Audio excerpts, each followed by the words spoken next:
Assalamualaikum. Hi, welcome to my channel.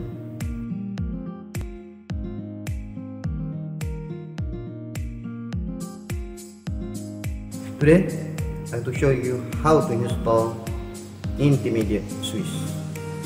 Intermediate Suis. That's number 1, number 2, number 3, and number 4. Okay, 1 for cable L1, 2 for cable L2, 3 L3, 4 L4. Okay, 1, 2, 3, 4. Right.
Thank you for watching my video, and don't forget like and subscribe.